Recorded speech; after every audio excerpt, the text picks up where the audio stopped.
जन्म हुआ तो उत्तानपाद ने बहुत खुशी मनाई। उनकी खुशी का ठिकाना नहीं रहा। श्री सुखदेव जी समझा रहे हैं राजन परीक्षित, सुनीति का जो बालक है उनका नाम रखा गया ध्रुव, और सुरुचि का जो बालक है उसका नाम पड़ा उत्तम। भैया उत्तम। अब देखो जब दोनों बालक बड़े हुए ध्रुव और उत्तम, दोनों बालक जब धीरे धीरे धीरे धीरे बड़े हुए मैया, तो एक पाठशाला में पढ़ने के लिए जाने लगे। और जब एक पाठशाला में पढ़ने के लिए जाने लगे तो उत्तम की और ध्रुव की घनिष्ठ मित्रता हो गई। अब जब उत्तम की और ध्रुव की घनिष्ठ मित्रता हुई तो होने के बाद में एक बार उत्तम ने ध्रुव से कहा, भैया बोले हाँ तू तो मैं कहूँ अपने घरे लेवाए नहीं जा, आज ऐसा कर हम तो अपने घरे लेवाए चले। तो ध्रुव जी बोले ठीक है तू लेवाए चल अपने घरे। तो उत्तम ने ध्रुव का हाथ पकड़ा, हाथ पकड़ करके खींच करके ले जाने लगा, ले जाने लगा, ले जाते ध्रुव जी महाराज को उत्तानपाद की सभा में खड़ा कर दिया जाके। जब उत्तानपाद की सभा में ले जा करके खड़ा किया तो करने के बाद में अब तो महाराज हुआ ऐसा कि उत्तानपाद ने ध्रुव जी को देखा। उत्तानपाद ने जैसे ध्रुव को देखा तो उत्तानपाद से रहा नहीं गया, अपनी राजगद्दी से नीचे उतर के आए और झपट करके ध्रुव जी को अपनी गोद में लेकर के अपने सिंहासन पर बैठा लिया। किसको किसको बैठाया? जोर के बोलो, क्या बात है। यहाँ की माता में बड़ी प्यारी लगी, वास्तव में बड़ी बढ़िया है। अब हमने तुम्हारी प्रशंसा कर दी, हाँ अब तो खुश हो जाओ। क्या बात है, इस्माइल तो बहुत ही अच्छी है, हाँ तुरंत ही हंस देती है यहाँ की माता। और सबसे बढ़िया तो यहाँ के बुजुर्ग हैं, बड़े आराम से कथा सुनते हैं, बड़े आनंद से। आज स्वास्थ्य के गड़बड़ होने से तो आज मुझे भी पता नहीं चल रहा है कि हम कथा कहाँ कह रहे हैं, हाँ लेकिन फिर भी हम पूरी कोशिश कर रहे हैं कि आप लोगों को कथा समझ में आए।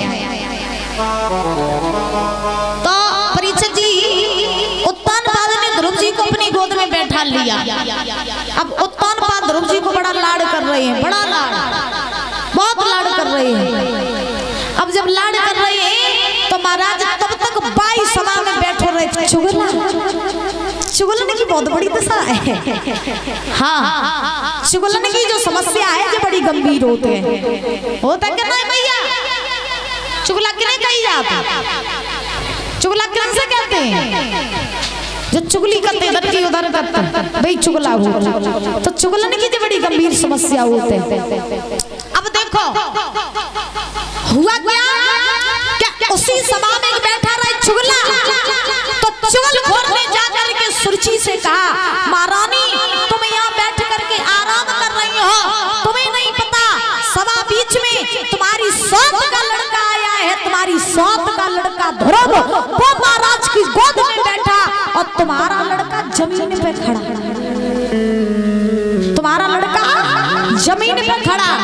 और जल्दी से जाओ और सौत के लड़का को राजगद्दी पे से उतार दो, और अगर बने राजगद्दी को कब्जियाई लो तो फिर तुम और तुम्हारा लड़का कहाँ जाइए।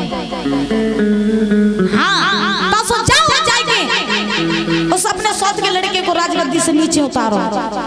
है सुरुचि भाग खड़ी भाई, और भागते भागते भागते भागते सुरुचि सभा बीच में पहुंची। का देखो कि उत्तानपाद ध्रुव को बैठा लेकिन लाड़ कर रहे। सुरुचि गई और जाए गई, सुरुचि ने ध्रुव का हाथ पकड़ा और हाथ पकड़ के खींच करके जमीन पर पटक दिया। एक तमाचा मारा, जवाब दिया, दुष्ट नालायक पापी, अगर तुझे इस राजगद्दी पर बैठने का इतना ही शौक था तो तू मेरे गर्भ से जन्म लेके आता, तू मेरी शौक के गर्भ से जन्म लेके काय को आया, मेरे गर्भ से जन्म लेके आता।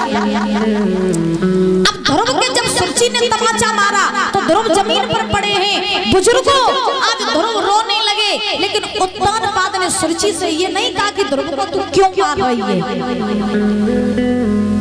ये नहीं कहा।